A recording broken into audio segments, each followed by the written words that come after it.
guys, welcome back to my YouTube channel. If you're joining us for the first time, thank you for coming, and for the new subscribers, thank you so much for subscribing to my YouTube channel.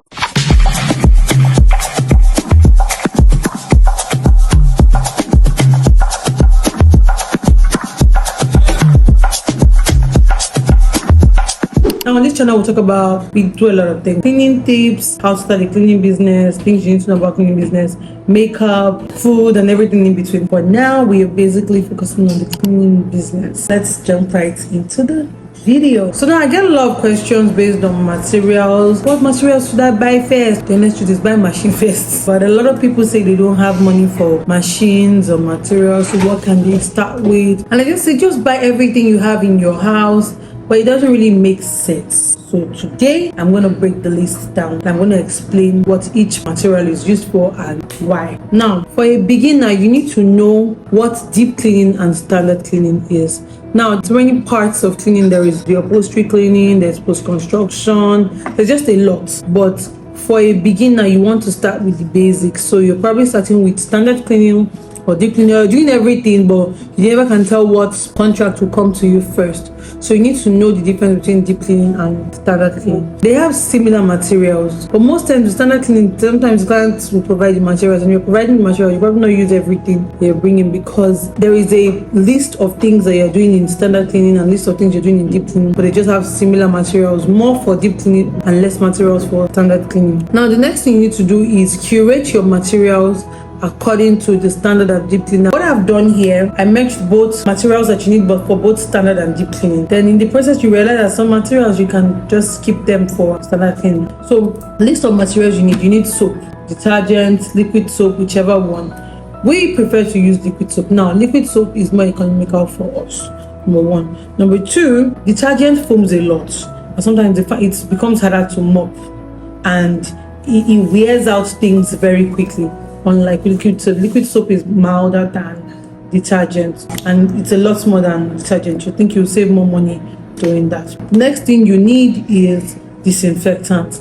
Now, why disinfectant? Now you can skip this, but in Tenera Clean, it's the thing that we must use disinfectant in wherever we're cleaning. We believe that there is going to be some form of bacteria there, so we want to try to disinfect everything. We're trying to avoid any form of sickness because we used one sort of mop or something. Disinfect everything. You might be wondering what disinfectant is. So your antiseptics, your bleach, Izal, then you need a glass cleaner. So a glass cleaner to clean glasses, every form of glass, except for TV. Yes, TV is glass, but not the front of the TV.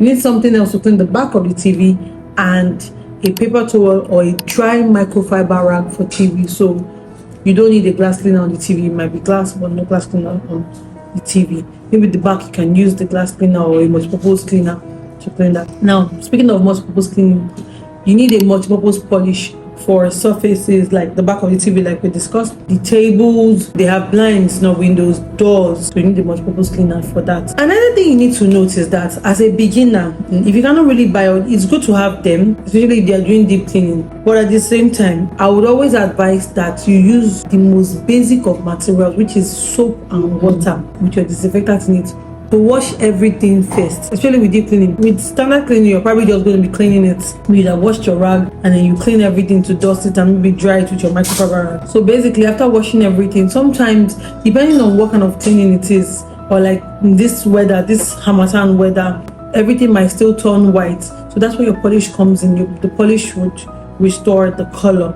And if you cannot afford polish, just get lemon and baby oil and pour it inside water, squeeze it and use to clean. That will still do the trick. But as a professional, you probably want to buy the materials, and trust me, it's cost effective, especially when you've done your due diligence. If you do the cleaning the right way, you would not need to use all these materials, but you would have them in case of emergency, and then you will use them according to how it is needed. Because if I'm cleaning a door and I've washed it properly, the door might come out so neat I might not need to use the multipurpose polish. But except it, once it dries, it now looks white.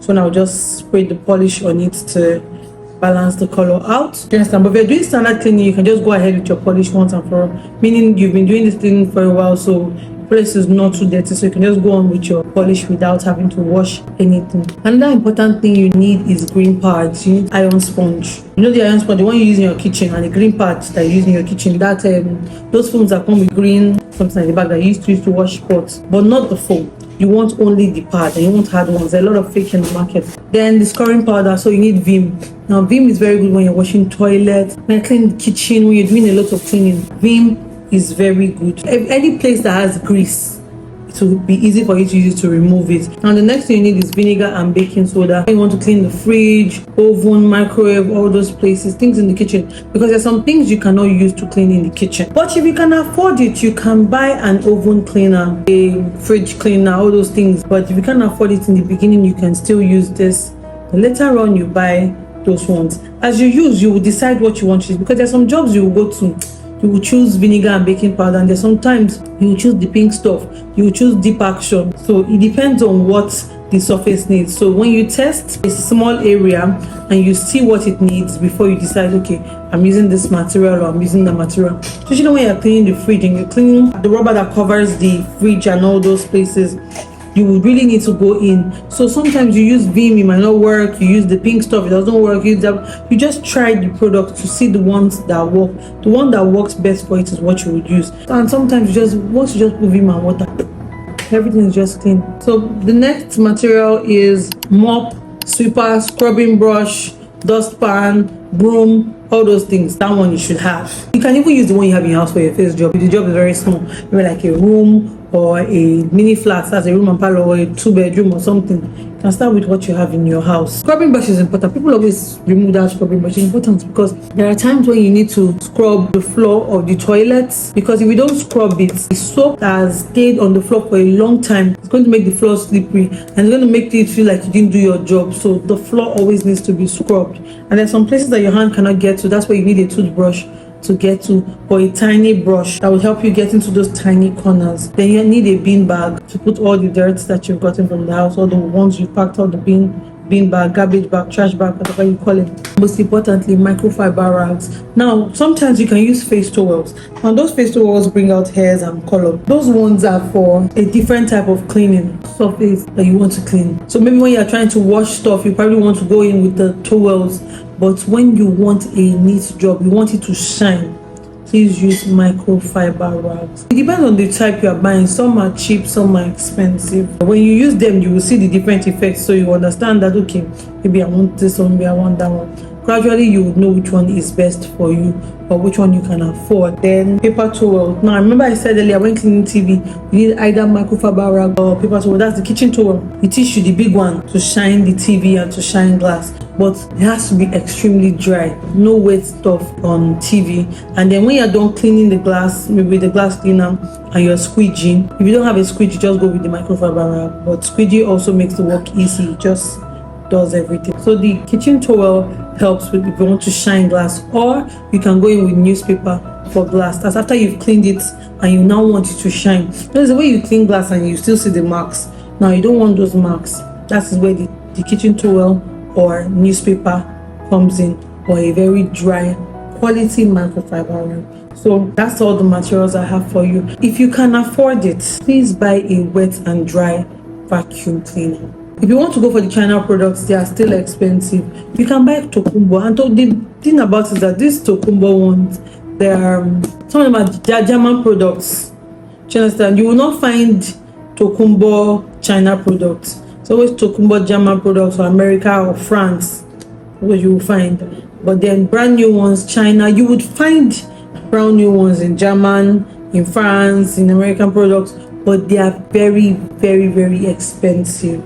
So you can also do Tokumbo products. At least I started my business with some Tokumbo products, and I still sell them because they're very good and they still work for me. They're still very useful. Like I said before, we sell materials, we sell machines, products, all these materials I've called, we sell them. So you can come and buy from us. You can also get advice. So you can send me a DM, leave a comment, and I'll definitely respond because I love responding to you. That is all I have for you for today. Till my next one. Bye.